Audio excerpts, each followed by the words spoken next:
গরমকাল মানে যে রান্নার রেসিপিটা প্রায় আমাদের সবার বাড়িতে হয়ে থাকে সেটা হলো এঁচোড়। হ্যালো এভরিওয়ান, আমি রিয়া। আজকে আমি তোমাদের কাছে নতুন একটা রান্নার রেসিপি ভিডিও নিয়ে চলে এসেছি। আজকে আমি বানাবো এঁচোড়ের একটা নতুন রেসিপি। তো তাহলে চলো দেখে নেওয়া যাক এঁচোড়ের রেসিপিটা। এই রেসিপিটা করার জন্য আমার পুরো এঁচোড়টা লাগেনি, আমি হাফ করে এঁচোড়টাকে কেটে নিয়েছিলাম। এঁচোড়টা যদি একটু সাইজে বড় হতো আরেকটু ভালো হতো, কারণ আমি যে রেসিপিটা বানাচ্ছি তার জন্য একটু বড় বড় পিসের এঁচোড়টা কাটলে খুব ভালো হয়। তো এরপরে এঁচোড়টাকে আমি নুন আর হলুদ দিয়ে সিদ্ধ করতে বসিয়ে দিলাম।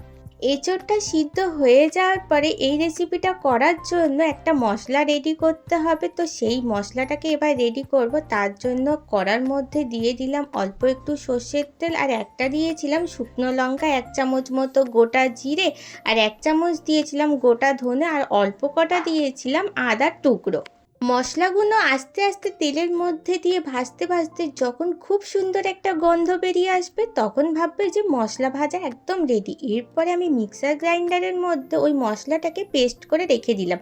এরপরে একটা বোলের মধ্যে সিদ্ধ করে রাখা কাঁঠালটাকে দিয়ে দিলাম, আর তার মধ্যে দিয়ে দিলাম অল্প একটু নুন। তারপরে পেস্ট করে রাখা মশলাটাকে দিয়ে দিলাম, আর অল্প একটু দিয়েছিলাম কর্নফ্লাওয়ার, আর 2 চামচ মতন দিয়েছিলাম বেসন, আর দিয়েছিলাম কারি পাতা আর ধনে পাতা।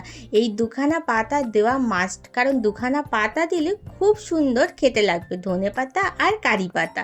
তারপরে অল্প একটু জল দিয়ে ভালো করে এঁচোড়টাকে মাখাতে আরম্ভ করলাম। এরপরে একটু বেশি করে আবার একটু বেসন দিয়েছিলাম, কারণ যতটা পরিমাণে বেসন লাগবে যাতে জিনিসটা খুব ভালো করে মাখানো হয়। বেসন দিয়ে টাইট করে এঁচোড়টাকে মাখাতে হবে, কারণ মাংসের পকোড়াকে হার মানানোর জন্য আজকে আমি বানাচ্ছি এঁচোড়ের পকোড়া। এর জন্য গরম কড়ার মধ্যে একটু বেশি করে তেল দিয়ে দিতে হবে, আর দিয়েছিলাম সাদা তেল, আর এটা ছাকা তেলেই ভাজতে হবে পকোড়াগুলোকে। এরপরে তেলটা গরম হয়ে গেলে এক এক করে এঁচোড়গুলোকে দিয়ে দিতে হবে। আমি যখন এঁচোড়ের পকোড়াটা বানাই তখন দেখলে আমি মশলা বানানোর সময় একটা শুকনো লঙ্কা ইউজ করেছি। তোমরা চাইলে বেশি পরিমাণে শুকনো লঙ্কা দিতে পারো বা কাঁচা লঙ্কা দিতে পারো। আমি যেহেতু কম ঝাল খাই বলে ওই জন্য আমি একটাই শুকনো লঙ্কা দিয়েছিলাম, আর কাঁচা লঙ্কাটা আমি ইউজ করিনি। গরম ছাকা তেলের মধ্যে পকোড়াগুলোকে লাল লাল করে ভেজে নিতে হবে, তারপরে রেডি হয়ে যাবে আমাদের এঁচোড়ের পকোড়া। এত সুন্দর খেতে হয়েছিল যে কি বলবো। লাস্ট পর্যন্ত তো আমি এটা মেয়োনিজ দিয়ে খেয়েছিলাম। তো মেয়োনিজ দিয়ে খেতে এই পকোড়াটা আরও ভালো লেগেছিল। তোমরা চাইলে সস দিয়ে খেতেই পারো। তাহলে আর দেরি কেন, এই সন্ধেবেলায় বৃষ্টির দিনে গরম গরম বানিয়ে ফেলো এঁচোড়ের পকোড়া।